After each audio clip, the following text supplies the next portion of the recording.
प्रिय विद्यार्थियों, आपका इस YouTube चैनल में हार्दिक स्वागत है। और चैप्टर 5 विद्युत धारा क्लास 12 हिंदी मीडियम में अपन ने 4 चैप्टर पढ़ लिए थे। 5वां चैप्टर है विद्युत धारा का भाग फर्स्ट राजस्थान बोर्ड के लिए। भाग फर्स्ट टॉपिक है विद्युत धारा। टॉपिक है विद्युत धारा। विद्युत धारा किसी चालक में आवेश के प्रवाह के दर को विद्युत धारा कहते हैं। किसी चालक में आवेश के प्रवाह के दर को विद्युत धारा कहते हैं। विद्युत धारा को I से व्यक्त किया जाता है और जहां दर शब्द आ जाता है वहां समय से भाग लगता है। तो I बराबर आवेश के प्रवाह की दर अर्थात आवेश बटा समय। आवेश बटा समय Q by T। Q by T। I equal to Q by T। I equal to Q by T। Okay, तो किसी चालक में आवेश के प्रवाह की दर को विद्युत धारा कहते हैं और I बराबर Q by T। पहला महत्वपूर्ण बिंदु है, विद्युत धारा ऐसा पद्धति की मूल राशि है जिसका मात्रक एम्पीयर होता है। विद्युत धारा ऐसा पद्धति की मूल राशि है जिसका मात्रक क्या होता है? एम्पीयर। एम्पीयर और सिंबल उसका क्या है? ए। दूसरा, वीमा इसकी क्या होगी? वीमा M0 L0 T0 A1 ऐसे पद्धति की मूल राशि है। तीसरा महत्वपूर्ण बिंदु क्या है? विद्युत धारा अदिश राशि है। विद्युत धारा क्या है? अदिश राशि है, क्योंकि ये सदिश संयोजन के नियमों का पालन नहीं करती। विद्युत धारा अदिश राशि है क्योंकि ये सदिश संयोजन के नियमों का पालन नहीं करती। चौथा, विद्युत धारा की दिशा। किसी चालक में विद्युत धारा की दिशा इलेक्ट्रॉन के प्रवाह की दिशा के विपरीत होती है। किसी चालक में विद्युत धारा की दिशा इलेक्ट्रॉन के प्रवाह की दिशा के विपरीत होती है, अर्थात विद्युत क्षेत्र की दिशा में होती है, अर्थात धनावेश के प्रवाह की दिशा में होती है। तो इलेक्ट्रॉन के प्रवाह की दिशा के विपरीत होती है विद्युत धारा की दिशा। दिशा होते हुए भी विद्युत धारा कैसी राशि है? अदिश राशि है। क्यों है? क्योंकि ये सदिश संयोजन के नियमों का पालन नहीं करती। ओके, विद्युत धारा में है टॉपिक औसत विद्युत धारा। औसत विद्युत धारा। औसत विद्युत धारा। औसत विद्युत धारा क्या है? डेल्टा टी समय अंतराल में किसी चालक से प्रवाहित आवेश डेल्टा क्यू है, तो प्रवाहित आवेश डेल्टा क्यू तथा समय अंतराल डेल्टा टी के अनुपात को औसत विद्युत धारा कहते हैं। और औसत विद्युत धारा का फॉर्मूला क्या होगा? I एवरेज बराबर कुल आवेश बटा कुल समय। कुल आवेश बटा समय अंतराल। कुल आवेश को अपन ने डिनोट कर दिया डेल्टा क्यू से और समय अंतराल को डिनोट कर दिया डेल्टा टी से। तो I एवरेज बराबर delta Q by delta T. First law. Second, तात्क्षणिक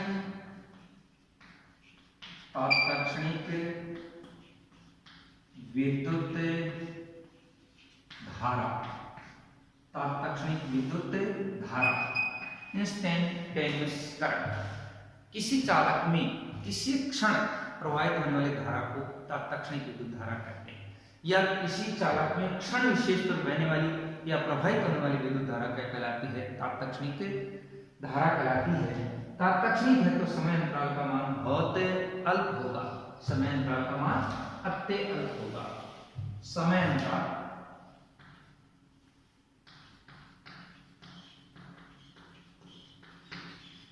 अंतराल डेल्टा टी अत्यल्प होने पर कोई राशि बहुत अल्प होती है तो उसका मान 0 की ओर अग्रसर हो जाता है, अर्थात डेल्टा टी टेंड्स टू 0। तो I equal to delta T tends to 0 limit delta Q by delta T, और ये क्या लिखा जा सकता है, इस पूरे को D Q by D T, D Q by D T. किसी चालक या I equal to D Q by D T, अर्थात आवेश का समय के सापेक्ष प्रथम अवकलन गुणांक तात्क्षणिक विद्युत धारा के बराबर होता है। आवेश का समय के सापेक्ष प्रथम अवकलन गुणांक तात्क्षणिक विद्युत धारा के बराबर होता है। अगर आवेश और समय के बीच ग्राफ खींचा जाए,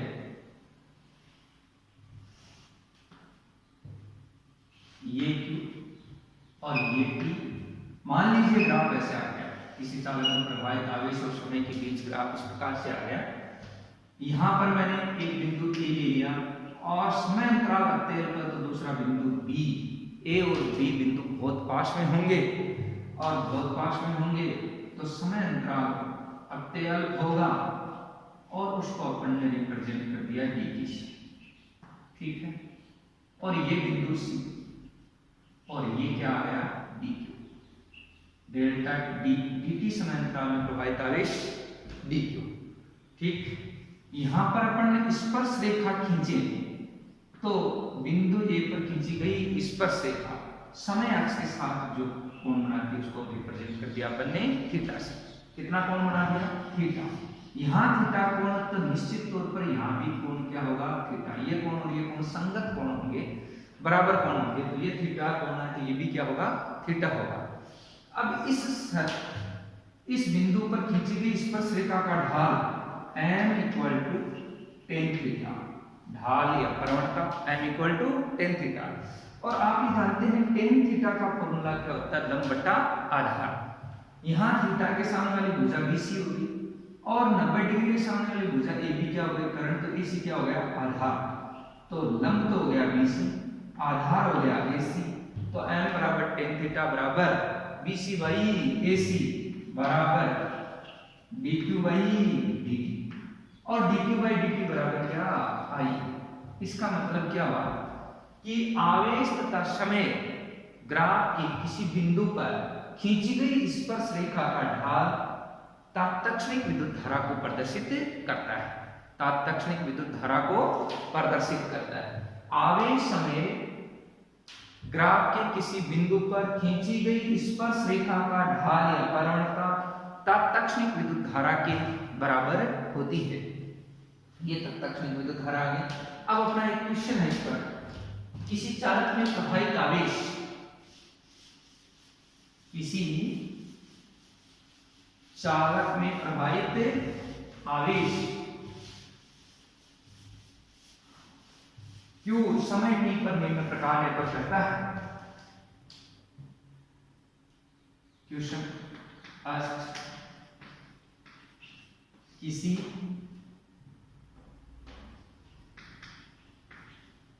चालक में प्रवाहित आवेश Q समय t पर निम्न प्रकार निर्भर करता है, निम्न प्रकार निर्भर करता है, निर्भर करता है। Q equal to 4TQ plus 5T plus 9, जहां Q कूलाम में और T सेकंड में है, जहां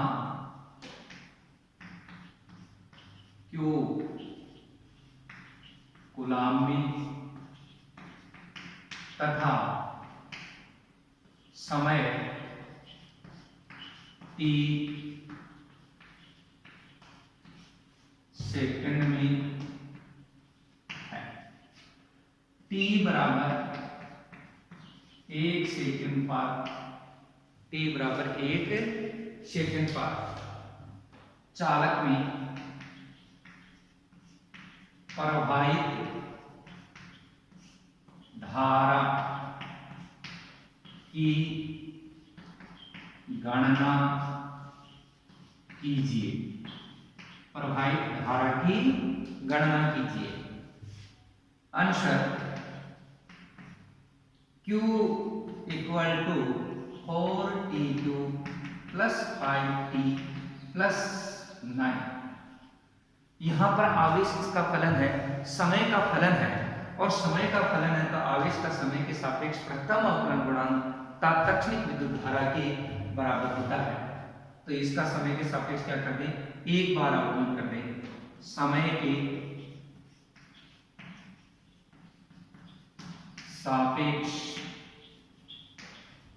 अवकलन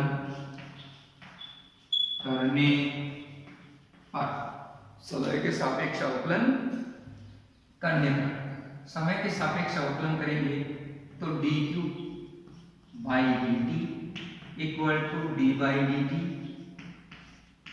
और tq प्लस 5t प्लस 9।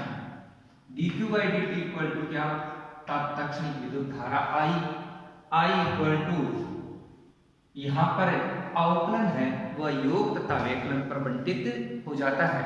योग तथा व्यवकलन पर बंटित हो जाता है तो अपन इसको अलग करेंगे 4 d by dt t cube plus 5 d by dt और ये आ गया t plus d by dt, ये आ गया ना।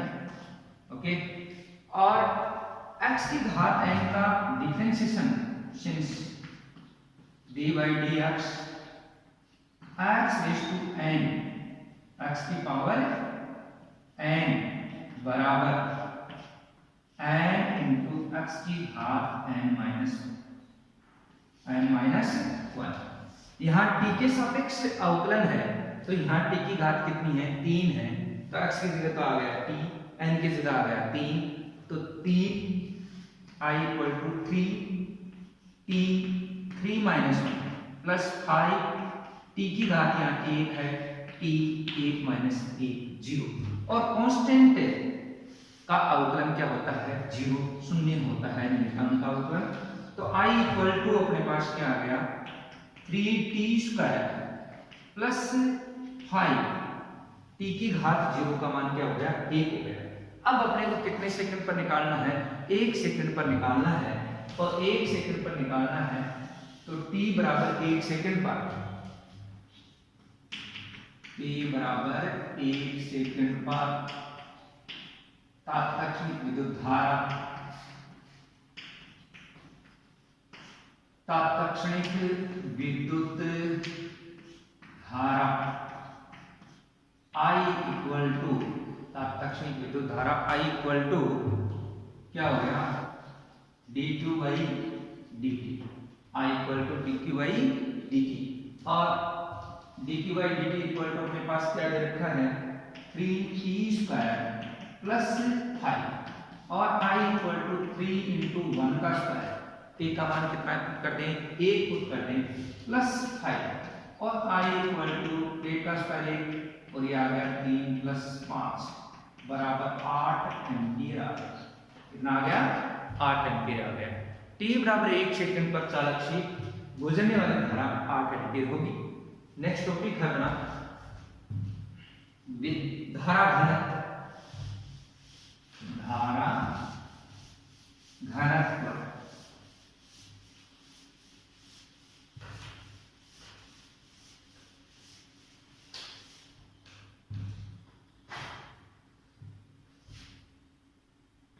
करंट डेंसिटी, धारा घनत्व, करंट डेंसिटी,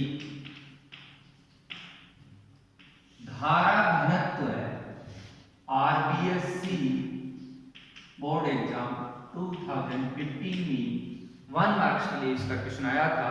क्वेश्चन क्या था?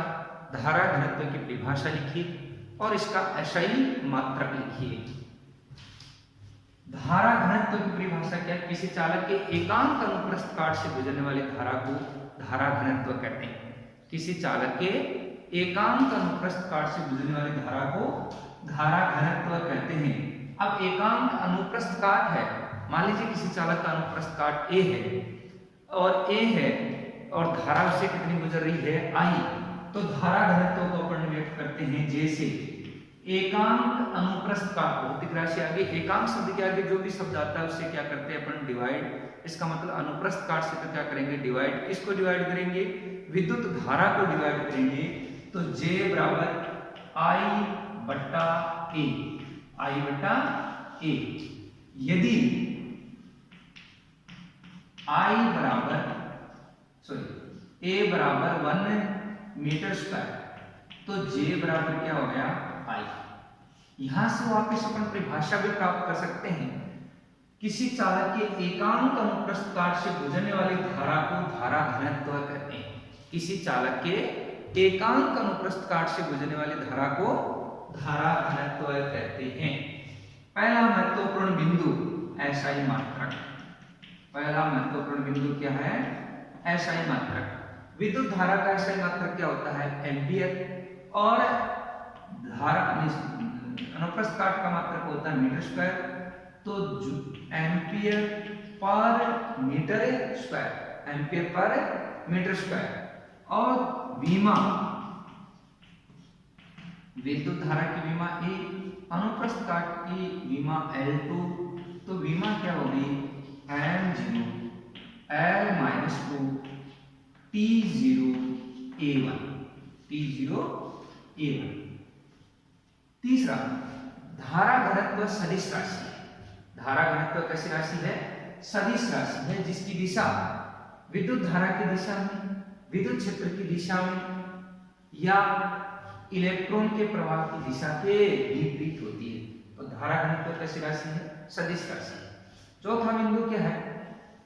धारा घनत्व J वेक्टर तथा अनुप्रस्थ काट A वेक्टर का अदिश गुणनफल विद्युत धारा के बराबर होता है। धारा घनत्व J वेक्टर और अनुप्रस्थ काट A वेक्टर का अदिश गुणनफल विद्युत धारा के बराबर होता है। विद्युत धारा के बराबर होता है। तो I बराबर J vector dot A vector. J vector dot क्या? A वेक्टर बराबर I बराबर पर क्या लिख सकते हैं? JA cos theta, JA cos theta. ये आ गया। इसका मतलब दो सदिश राशियों का अदिश गुणनफल करते हैं तो हमें प्राप्त राशि कैसी होती है? अदिश होती है। धारा घनत्व सदिश राशि, विद्युत अनुप्रस्थ काट सदिश राशि, तो विद्युत धारा कैसी राशि प्राप्त होगा? अदिश राशि प्राप्त होगा। ये धारा घनत्व का टॉपिक हुआ। नेक्स्ट टॉपिक है अपना अपवयन वेग। अपवयन वेग इंग्लिश में से क्या कहते हैं? ड्रिफ्ट वेलोसिटी, या दूसरा नाम है अपवाह वेग। अपवाह वेग। तीसरा नाम है अनुगमन वेग, अनुगमन वेग। और इंग्लिश में ड्रिफ्ट वेलोसिटी, ड्रिफ्ट वेलोसिटी। अपन जानते हैं चालकों में बहुत अधिक संख्या में मुक्त इलेक्ट्रॉन पाए जाते हैं। चालकों में बहुत अधिक संख्या में मुक्त इलेक्ट्रॉन पाए जाते हैं और वे इलेक्ट्रॉन चालक में स्वतंत्रता पूर्वक विचरण करते हैं, अनियमित गति करते हैं। कोई इलेक्ट्रॉन ऊपर की ओर गति करता है, कोई इलेक्ट्रॉन नीचे, कोई बाएं, कोई दाएं, कोई आगे, कोई पीछे, लेकिन उनकी गति रैंडम मोशन, अनियमित गति होती है। जब तक इलेक्ट्रॉन गति करते हैं फिर भी विभवांतर की अनुपस्थिति में चालक में विद्युत धारा का प्रवाह नहीं होता। क्यों नहीं होता? क्योंकि जब तक आप विभवांतर या बैटरी से कनेक्ट नहीं करेंगे तब तक इलेक्ट्रॉन पर चालक में चालक के सिरों पर विद्युत क्षेत्र उत्पन्न नहीं होगा। विद्युत क्षेत्र उत्पन्न नहीं होगा तो इलेक्ट्रॉन निश्चित दिशा में गति नहीं करेंगे, और जब तक इलेक्ट्रॉन निश्चित दिशा में गति नहीं करेंगे तब तक विद्युत धारा का प्रवाह नहीं होगा। तो जैसे ही चालक के सिरों पर विभवांतर आरोपित कर दिया जाता है तो विद्युत क्षेत्र उत्पन्न हो जाता है। विद्युत क्षेत्र उत्पन्न होने के कारण चालक में उपस्थित सभी मुक्त इलेक्ट्रॉन एक निश्चित दिशा में गति करना प्रारंभ कर देते हैं, और चालक में उपस्थित सभी इलेक्ट्रॉन निश्चित दिशा में गति करते हैं। तो चालक में विद्युत धारा का प्रवाह होता है। तो प्रश्न आ जाता है क्या कारण है कि चालकों में बहुत अधिक संख्या में मुक्त इलेक्ट्रॉन पाए जाते हैं, वो स्वतंत्रता पूर्वक विचरण करते हैं, फिर भी धारा का प्रवाह नहीं होता। क्यों नहीं होता? क्योंकि विभवांतर की अनुपस्थिति में चालक में उपस्थित मुक्त इलेक्ट्रॉन निश्चित दिशा में गति नहीं करते, और जब तक इलेक्ट्रॉन निश्चित दिशा में गति नहीं करेंगे तब तक उसमें विद्युत धारा का प्रवाह नहीं होता। ओके, ड्रिफ्ट वेलोसिटी को किससे व्यक्त करते हैं अपन? vd से व्यक्त करते हैं। और जैसे चालक के स्वयं पर विभवांतर आरोपित कर दिया जाता है तो चालक इलेक्ट्रॉन क्या है, निश्चित दिशा में गति करना प्रारंभ करते हैं, और चालक में उपस्थित मुक्त इलेक्ट्रॉन आयनों से टक्कर करते हैं। दो क्रमागत टक्करों के मध्य उनका पथ कैसा होता है? सरल रेखीय। जैसे यहाँ से टकराव नहीं हो गया, यूं आ गया, यूं चला गया, यूं चला गया, ऐसे। लेकिन दो क्रमागत टक्करों के मध्य क्या होता है? उनका पथ सरल रेखीय होता है। ठीक है, सरल रेखीय होता है, और सभी पथों का औसत माध्य मुक्त पथ कहलाता है। माध्य मुक्त पथ कहलाता है। ठीक है, विभिन्न मुक्त पथों पर लगे समय τ1, τ2, τ इस प्रकार से आ जाता है। जैसे अपन विभवांतर आरोपित कर देते हैं, सभी इलेक्ट्रॉन एक निश्चित दिशा में गति करना प्रारंभ कर देते हैं, और निश्चित दिशा में गति करना प्रारंभ कर देते हैं। इसका मतलब इलेक्ट्रॉनों की गति एक निश्चित दिशा में हो गई। तो विभवांतर या विद्युत क्षेत्र की उपस्थिति में परिभाषा क्या हो गया? अपन की बहुत बार आती है, इंपॉर्टेंट डेफिनेशन, काफी बार ये डेफिनेशन पूछी जाती है, इंपॉर्टेंट डेफिनेशन है। विभवांतर या विद्युत क्षेत्र की उपस्थिति में चालक में उपस्थित मुक्त इलेक्ट्रॉनों द्वारा प्राप्त वेगों का औसत मान अपवहन वेग कहलाता है। एक बार फिर सुनिए, विभवांतर या विद्युत क्षेत्र की उपस्थिति में, विभवांतर या विद्युत क्षेत्र की उपस्थिति में मुक्त इलेक्ट्रॉनों द्वारा प्राप्त वेगों का औसत मान अपवहन वेग कहलाता है। एक बात दूसरे तरीके से अपन कैसे कह सकते हैं? वह औसत वेग जिससे चालक में उपस्थित मुक्त इलेक्ट्रॉन विभवांतर या विद्युत क्षेत्र की उपस्थिति में चालक के ऋण सिरे से धन सिरे की ओर गति करते हैं। विभवांतर या विद्युत क्षेत्र की उपस्थिति में चालक में उपस्थित मुक्त इलेक्ट्रॉन चालक के ऋण सिरे से धन सिरे की ओर जिस औसत वेग से गति करते हैं, उस औसत वेग का नाम क्या है? अपवहन वेग या अपवाह वेग या अनुगमन वेग कहलाता है, और इसे vd से व्यक्त किया जाता है। अब अपना टॉपिक है अपवहन वेग के सूत्र की व्युत्पत्ति। ये RBSc 2008 अपवहन वेग के सूत्र की व्युत्पत्ति, derivation of drift velocity, derivation of drift velocity, अपवहन वेग के सूत्र की व्युत्पत्ति। माना कि किसी चालक के एकांक आयतन में उपस्थित मुक्त इलेक्ट्रॉनों की संख्या या संख्या घनत्व या इलेक्ट्रॉन घनत्व। तो इलेक्ट्रॉन घनत्व की परिभाषा क्या होगी? चालक के एकांक आयतन में उपस्थित मुक्त इलेक्ट्रॉनों की संख्या को संख्या घनत्व या इलेक्ट्रॉन घनत्व कहते हैं। तो माना कि चालक के एकांक आयतन में उपस्थित मुक्त इलेक्ट्रॉनों की संख्या या संख्या घनत्व या इलेक्ट्रॉन घनत्व स्मॉल n है। अनियमित गति करते हुए इलेक्ट्रॉनों के विभिन्न मुक्त पथों पर वेग क्रमशः u1 vector, u2 vector, dash u1 vector, और विभिन्न मुक्त पथों पर लगे समय क्रमशः τ1, τ2, डैश τn। जब विभवांतर या विद्युत क्षेत्र आरोपित कर दिया जाता है तो इलेक्ट्रॉन क्या है, एक निश्चित दिशा में गति करना प्रारंभ कर देते हैं, और विद्युत क्षेत्र की उपस्थिति में इलेक्ट्रॉन की गति कैसी हो जाती है? त्वरित हो जाती है। प्रत्येक इलेक्ट्रॉन पर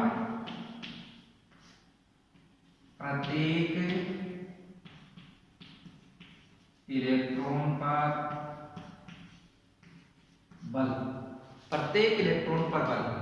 F वेक्टर बराबर Q E वेक्टर बराबर क्यू ई वेक्टर, और क्यू बराबर क्या हो गया माइनस ई, तो F vector equal to minus E vector.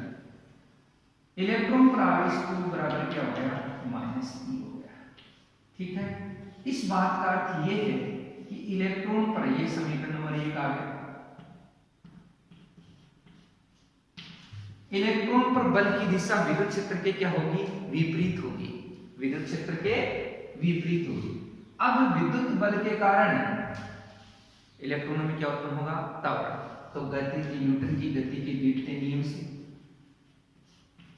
Newton की गति के द्वितीय नियम से, न्यूटन की गति के द्वितीय नियम से F equal to M A, ये समीकरण नंबर 2। यहाँ F क्या है बल है, m इलेक्ट्रॉन का द्रव्यमान है, a उसमें उत्पन्न है त्वरण है, तो समीकरण 1 व 2 से, समीकरण 1 व 2 से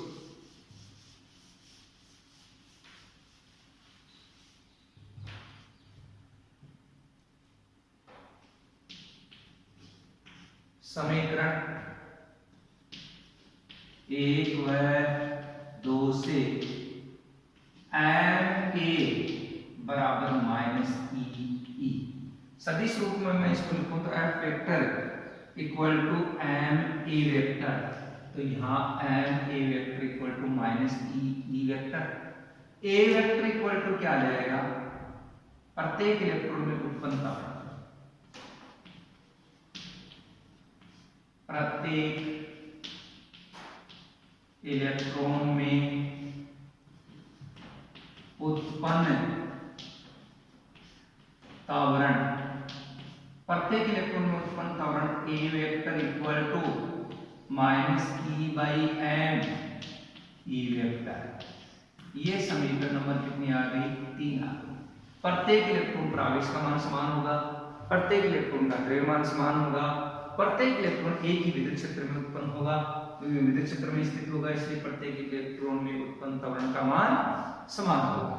ठीक है, अब ए वेक्टर का मान आ गया, आपके पास त्वरण है, आपके पास प्रारंभिक वेग है, आपके पास समय है, तो हमें अंतिम वेग निकालने के लिए गति का कौन सा समीकरण लगेगा, u प्रारंभिक वेग है, समय है, त्वरण है, तो अंतिम वेग v ज्ञात करने के लिए गति के प्रथम समीकरण से, गति के प्रथम समीकरण से, गति के प्रथम समीकरण से v vector v equal to u plus A T, u vector plus a vector into t। पहले इलेक्ट्रॉन के लिए v1 vector equal to u1 vector plus a vector टू 1। दूसरे इलेक्ट्रॉन के लिए वेगी v2 vector equal to u2 vector plus a vector, प्रत्येक electron के त्वरण का मान समान है, लेकिन समय क्या हो गया τ2।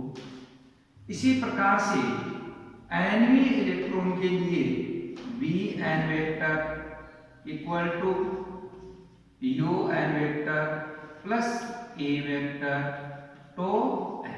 या परिभाषा अनुसार अपने पास क्या परिभाषा थी, किसी विभवांतर या विद्युत क्षेत्र की उपस्थिति में चालक में मुक्त इलेक्ट्रॉनों द्वारा प्राप्त वेगों के औसत मान, कितने वेग हो गए v1 v2 vn हो गए, इन सब का कौन सा मान ले लें अपन, औसत मान ले लें, तो अपने पास क्या आ जाएगा अपवहन वेग आ जाएगा। तो अपवहन वेग के परिभाषा अनुसार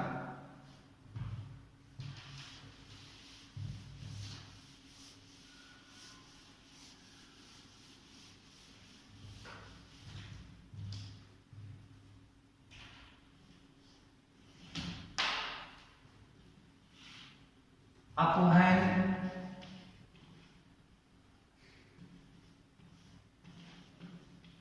वेग की परिभाषा अनुसार vd vector equal to v1 vector plus v2 vector dash dash dash vn vector और divided by n। Divided by क्या? n आ गया। v1 का मान रख दें, v2 का रख दें, vn का रख दें, उत्तर प्राप्त कर लें। तो vd vector upon vd vector u1 vector plus a tau 1 a vector tau 1 पहले का। दूसरे का u2 vector plus a vector tau 2, तो u2 vector plus a vector tau 2 dash dash और n के लिए क्या रहेगा?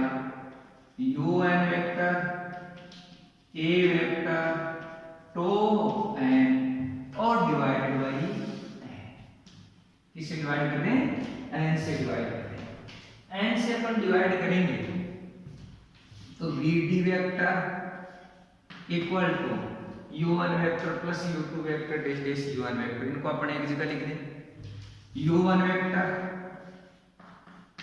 Plus u2 vector dash dash un vector, ये एक ब्रैकेट में आ गया और डिवाइडेड बाई n।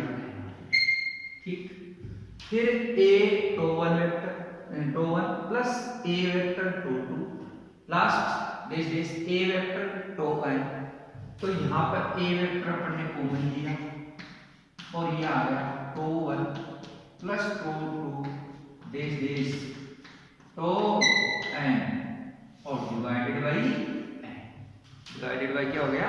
n हो गया। ओके, यहाँ पर देखो ये कौन से वेग हैं? u1 vector u2 vector dash dash u1 vector विभवांतर या विद्युत क्षेत्र आरोपित करने से पूर्व के वेग हैं। और विभवांतर और विद्युत क्षेत्र आरोपित करने से पूर्व इलेक्ट्रॉन की गति कैसी है? अनियमित रैंडम मोशन है। कोई इलेक्ट्रॉन जितने वेग से ऊपर जा रहा है, दूसरा इलेक्ट्रॉन उतने वेग से नीचे आ रहा है और सदिश योग में वो जीरो हो जाएगा। कोई इलेक्ट्रॉन दायां जा रहा है तो दूसरा इलेक्ट्रॉन उतने वेग से बाएं आ रहा है, उनका सदिश योग क्या हो जाएगा? जीरो हो जाएगा।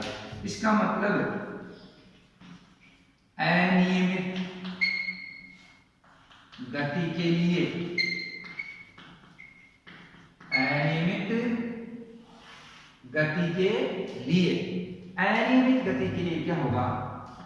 u1 vector plus u2 vector dash dash un vector, इन सब का योग क्या हो जाएगा? जीरो हो जाएगा। ओके, और जीरो को आप n से डिवाइड करोगे तो उत्तर क्या आ जाएगा? जीरो आ जाएगा। फिर tau 1 vector tau 1 plus to 2 dash dash tau n divided by n। ये क्या है? विभिन्न मुक्त पथों पर लगे समय। विभिन्न मुक्त पथों पर लगे क्या है? समय है। और समय है तो ये क्या आ जाएगा? टो बार। क्या आ जाएगा? टो बार। इसको क्या कहते हैं? विश्रांति काल। विश्रांति काल, रिलैक्शन टाइम। विश्रांति काल या रिलैक्शन टाइम। दो क्रमागत टक्करों के मध्य लगने वाला औसत समय क्या कहलाता है? विश्रांति काल या रिलैक्शन टाइम कहलाता है और इसे टो बार से किया जाता है। तो टो बार की परिभाषा क्या होगी? दो क्रमागत टक्करों के मध्य लगने वाला औसत समय, औसत समय क्या कहलाता है? विश्रांति काल या रिलैक्शन टाइम कहलाता है। ठीक है, ये टो बार हो गया। अब हमारी समीकरण क्या बन गई? vd वेक्टर इक्वल टू, ये तो जीरो हो गया, ये a वेक्टर आ गया और ये टो बार बन गया। तो a vector tau bar, a vector tau bar. Okay, समीकरण 3 व 4 से, समीकरण 3 व 4 से, 3 व 4 से, 3 व 4 से मान रखें अपन तो vd vector equal to, vd vector equal to a vector, a vector का मान minus e by n tau E vector tau bar, E vector tau bar. ये समीकरण किसमें संबंध आ गया? अपवहन वेग तथा विद्युत क्षेत्र की तीव्रता में संबंध आ गया। अपवहन वेग तथा विद्युत क्षेत्र की तीव्रता में संबंध आ गया। समीकरण नंबर 5 होगा। ओके, यहां ऋणात्मक चिन्ह यह प्रदर्शित करता है कि अपवहन वेग की दिशा विद्युत क्षेत्र के विपरीत होगी। विद्युत क्षेत्र की दिशा दाईं ओर होगी तो अपवहन वेग की दिशा बाईं ओर होगी। विद्युत क्षेत्र की दिशा ऊर्ध्वाधर ऊपर की ओर होगी तो अपवहन वेग की दिशा ऊर्ध्वाधर नीचे की ओर होगी, अर्थात उसके क्या होगी? विपरीत होगी, विपरीत होगी। ठीक है, ई ये संबंध आ गया। विद्युत अपवहन वेग तथा विद्युत क्षेत्र की तीव्रता में संबंध आ चुका है। और यहां पर विश्रांति काल टो बार का मान चालक के ताप पर निर्भर करता है और चालक पर निर्भर करता है, चालक के ताप पर निर्भर करता है। नियत ताप पर टो बार का मान क्या होगा? नियत होगा। नियत ताप पर टो बार का मान नियत होगा।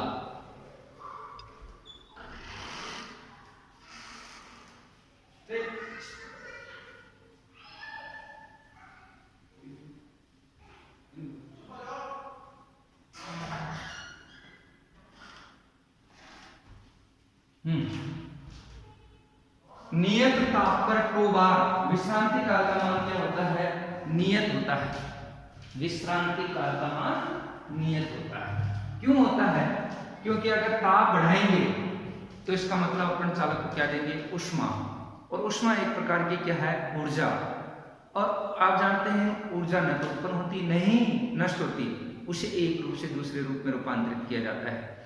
जब इलेक्ट्रॉन आपने ताप नहीं बढ़ाया तब भी तो इसमें इलेक्ट्रॉन स्वतंत्रता पूर्वक विचरण कर रहे थे, गति कर रहे थे, तो उनकी गतिज ऊर्जा थी। और जब ऊष्मा दे दी तो गतिज ऊर्जा में क्या हो जाएगी? वृद्धि हो जाएगी। और गतिज ऊर्जा बढ़ेगी, इसका मतलब गतिज ऊर्जा का फॉर्मूला K बराबर 1/2mv² होता है। 1/2m के मान में कोई परिवर्तन नहीं होगा। गतिज ऊर्जा बढ़ेगी तो वेग बढ़ेगा, और वेग बढ़ेगा इसका मतलब दो थर्माकर्षकों के मध्य लगने वाला औसत समय घटेगा, विश्रांति काल का मान घट जाएगा। ओके, नेक्स्ट अपना टॉपिक है विद्युत धारा तथा अपवहन वेग में संबंध। विद्युत धारा तथा अपवहन वेग में संबंध। विद्युत बड़ा इंपॉर्टेंट टॉपिक है, काफी बार एग्जाम में आता है। विद्युत धारा तथा अपवहन वेग में संबंध। Relation between electric current and drift velocity. Relation between electric current and drift velocity काफी बार एग्जाम में आता है। आरपीएससी 2008, 2012, 2017 बोर्ड एग्जाम में आया हुआ क्वेश्चन है। बड़ा इंपॉर्टेंट टॉपिक है, अपन इसको पढ़ेंगे बड़े ध्यान से। चित्रानुसार L लंबाई तथा A अनुप्रस्थ काट का एक बेलनाकार चालक है। L लंबाई तथा A अनुप्रस्थ काट का ये लंबाई L,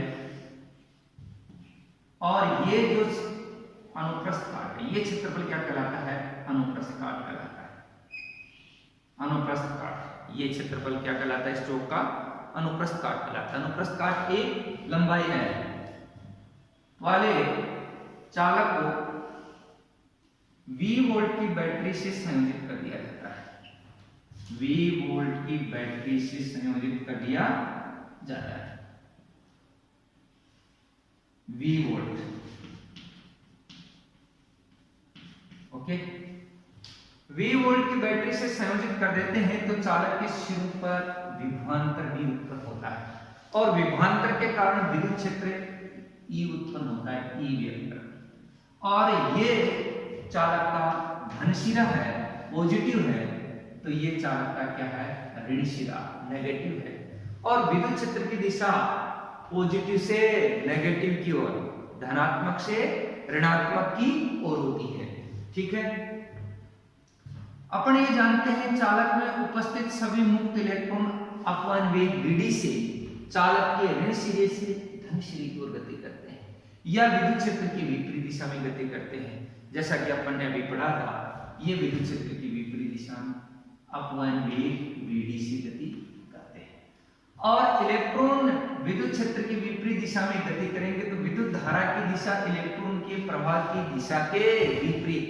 इलेक्ट्रॉन यहाँ आ रहे दाएं से बाएं, तो विद्युत धारा बाएं से दाएं, ये धारा I प्रवाहित होती है, धारा I प्रवाहित होती है।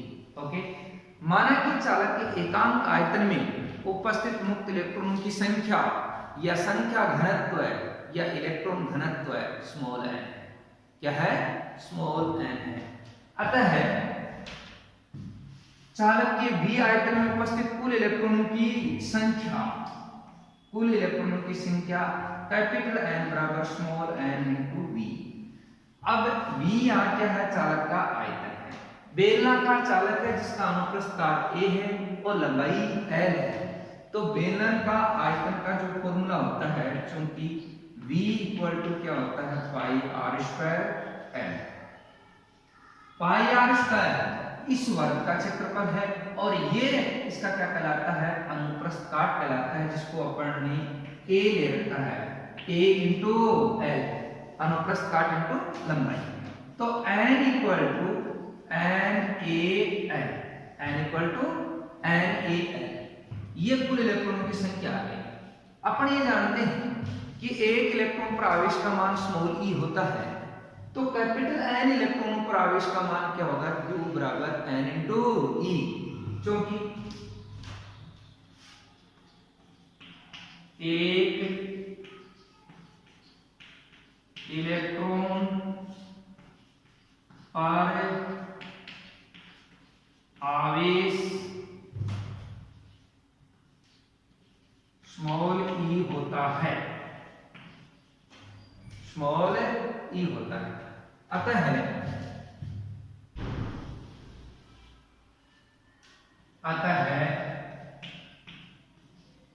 कुल आवेश,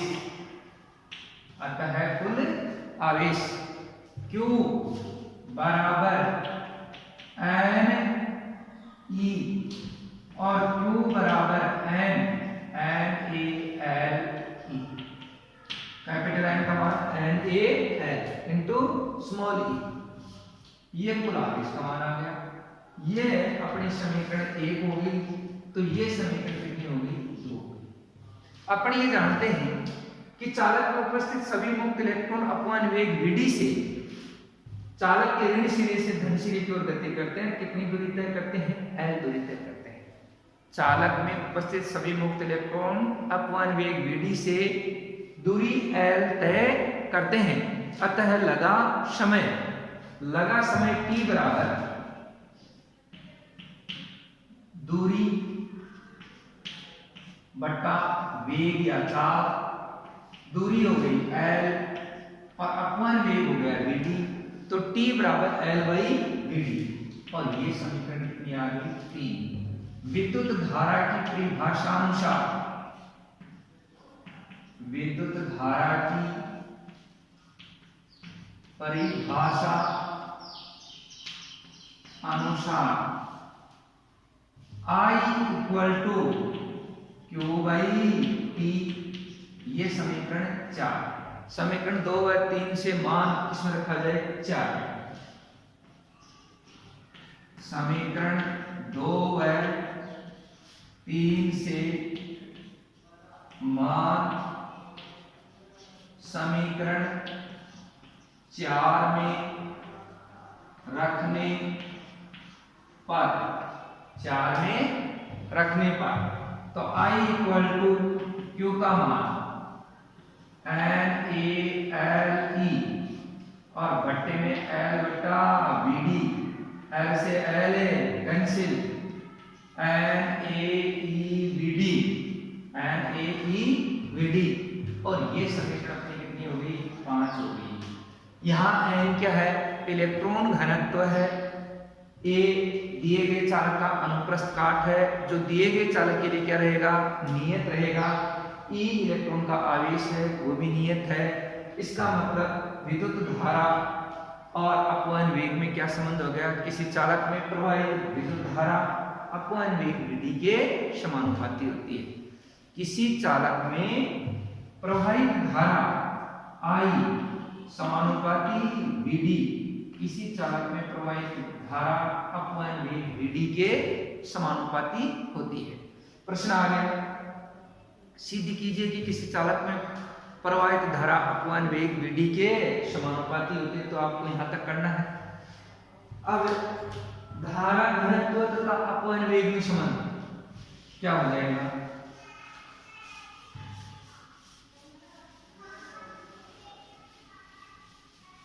धारा घनत्व J बराबर I बटा A, J बराबर I बटा A, और I ये अपनी समीकरण होगी 6, समीकरण 5 व 6 से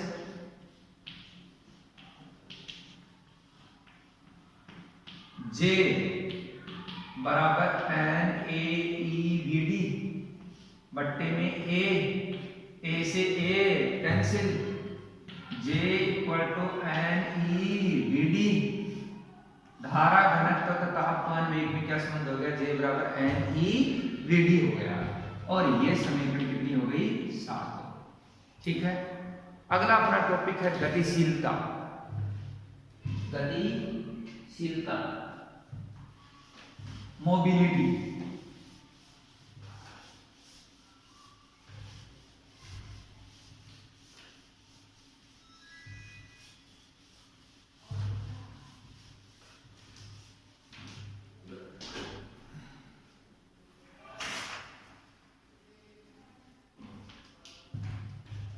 गतिशीलता,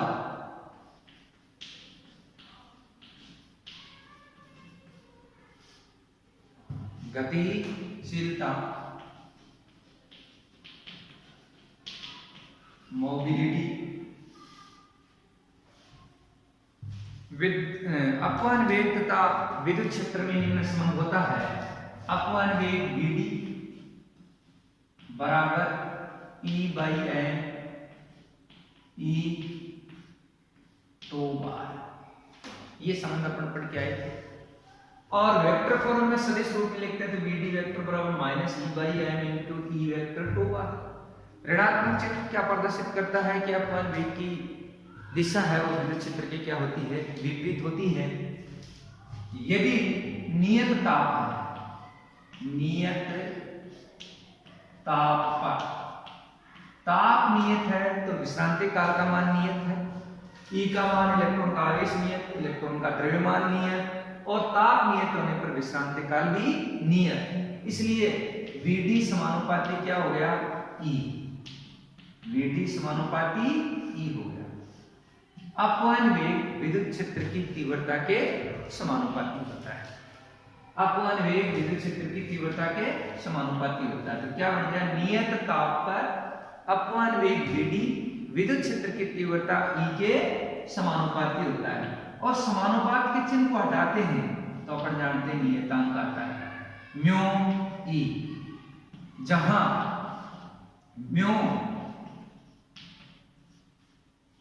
म्यू समानुपाती स्थिरांक है,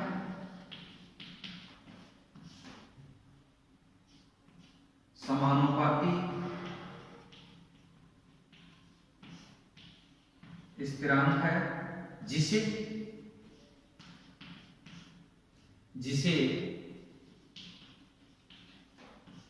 गतिशीलता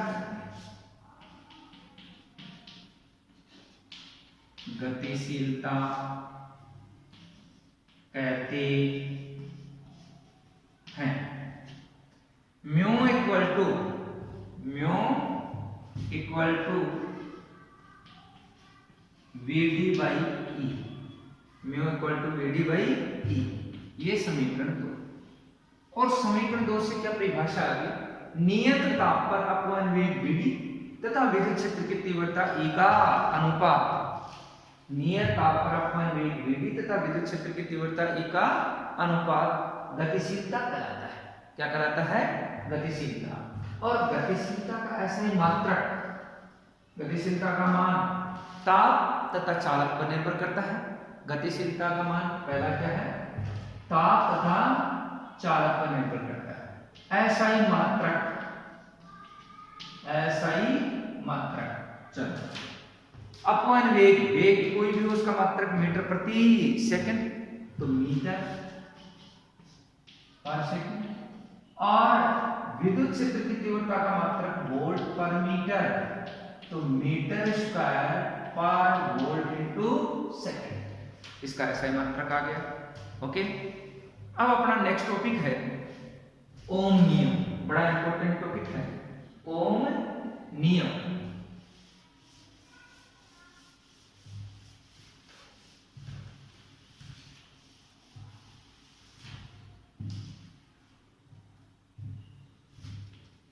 ओम्स लॉ,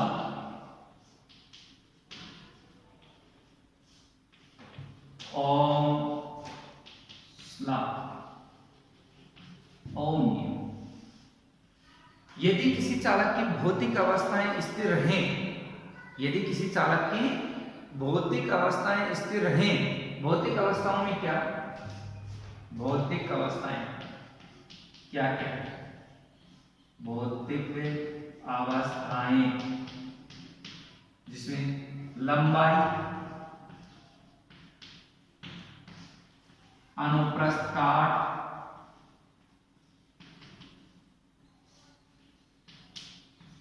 ताप। यदि किसी चालक की भौतिक अवस्थाएं लंबाई, अनुप्रस्थ काट तथा ताप स्थिर रहें, नियत रहें, तो चालक के सिरों पर उत्पन्न विभवांतर V उसमें प्रवाहित धारा I के समानुपाती होता है। दोबारा सुन लें स्टेटमेंट, यदि किसी चालक में, चालक की भौतिक अवस्थाएं लंबाई, अनुप्रस्थ काट तथा ताप नियत रहें, तो चालक के सिरों पर उत्पन्न विभवांतर उसमें प्रवाहित धारा के समानुपाती होता है। V समानुपाती I और V इक्वल टू RI, ये समीकरण 1, जहां R समानुपाती स्थिरांक है जिसे चालक का प्रतिरोध कहते हैं, जहां R समानुपाती स्थिरांक है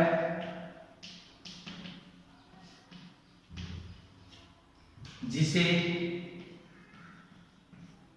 चालक का प्रतिरोध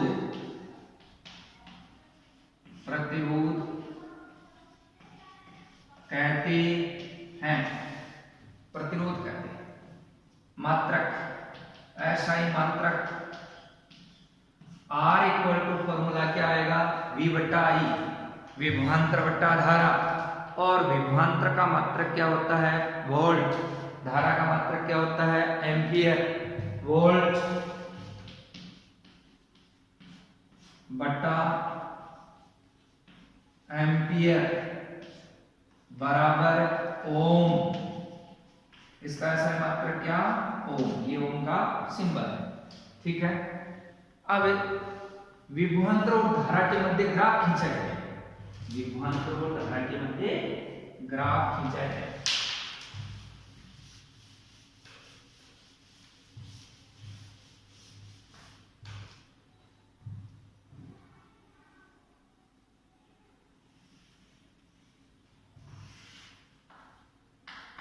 धारा I,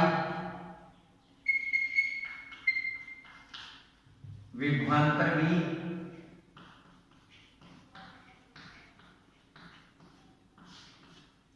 V समानुपाती I है, I का मान 0 तो V का मान भी 0, R विभवांतर 0 तो धारा भी 0। और जैसे जैसे V समानुपाती I है तो ग्राफ मूल बिंदु से गुजरने वाला सरल रेखा होगा, V समानुपाती I। मान लीजिए ये कोण थीटा है, यहां पर मैंने बिंदु ए ले लिया और इससे लंब डाल दिया, और ये बिंदु क्या हो गया बी।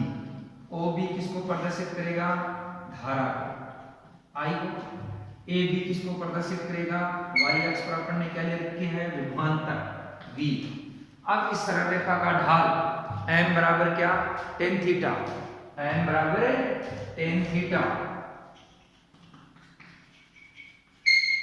Ten theta. और टेन थीटा का सूत्र लंब बट्टा आधार, लंब हो गया ए बी, आधार हो गया ओ बी, और ए बी का मान बी और आधार ओ बी का मान आई। वी बट्टा आई बराबर है आर, वी बट्टा आई बराबर आर हो गया। ठीक है, अगर ग्राफ आपको ऐसे ले लिए,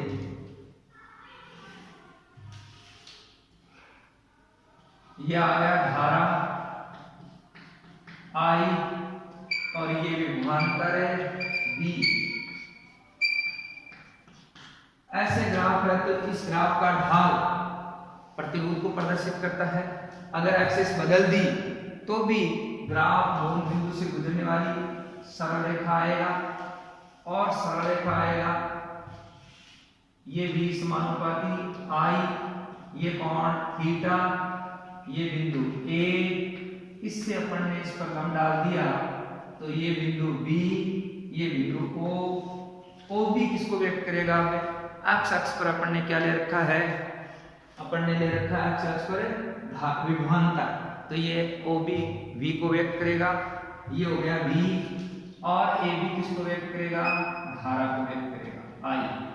इस सरल रेखा का ढाल या परवणता एम बराबर टेन थीटा, ढाल या परवणता एम बराबर टेन थीटा, एम बराबर टेन थीटा। आप जानते हैं टेन थीटा का सूत्र क्या होता है, लंब बट्टा आधार। लंब क्या हो गया, थीटा के सामने वाली भुजा ए बी लंब, और ये ओ बी क्या हो गया आधार, तो लंब हो गया ए बी, आधार हो गया ओ बी। लेकिन अब ए बी किसको व्यक्त कर रहा है, धारा को व्यक्त कर रहा है आई, और ओ बी किसको व्यक्त कर रहा है, विभवांतर को, तो आई बट्टा बी, और आई बट्टा बी, बी बट्टा आई बराबर क्या आर, तो आई बट्टा बी बराबर 1/r। इस सरल रेखा का ढाल प्रतिरोध के व्युत्क्रम को प्रदर्शित करता है, या यूं कह दूं टेन थीटा बराबर 1/r, तो r बराबर 1/10 थीटा, और 1/10 थीटा इक्वल टू क्या, cot थीटा, 1/10 थीटा इक्वल टू cot थीटा। ओके, अब नेक्स्ट टॉपिक है विद्युत प्रतिरोध की निर्भरता। विद्युत प्रतिरोध की निर्भरता पहले है लंबाई पर, विद्युत प्रतिरोध की निर्भरता में पहला टॉपिक है अपना लंबाई पर, डिपेंडेंसी ऑफ रेजिस्टेंस। पहला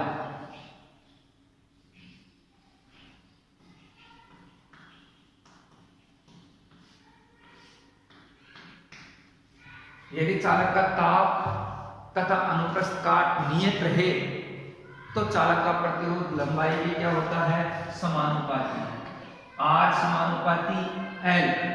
एक ही पदार्थ है, एक ही अनुप्रस्थ काट का चालक है और निश्चित ताप है, तो चालक का प्रतिरोध लंबाई भी क्या होता है, समानुपाती, R समानुपाती L। इस बात का अर्थ क्या हुआ, अगर 10 सेमी का तार है, अगर उसकी लंबाई 20 सेमी कर दें तो प्रतिरोध क्या हो जाएगा, दोगुना, 30 सेमी कर दें तो प्रतिरोध क्या हो जाएगा, तिगुना।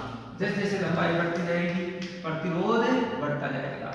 दूसरा है अनुप्रस्थ काट पर, अनुप्रस्थ काट पर एक ही लंबाई का तार है लेकिन उनके अनुप्रस्थ काट के हैं अलग अलग हैं, एक ही पदार्थ है, नियत ताप है, ताप नियत रहे, लंबाई नियत रहे, पदार्थ एक ही हो, तो किसी चालक का अनुप्रस्थ काट नहीं, प्रतिरोध उसके अनुप्रस्थ काट के व्युत्क्रमानुपाती होता है।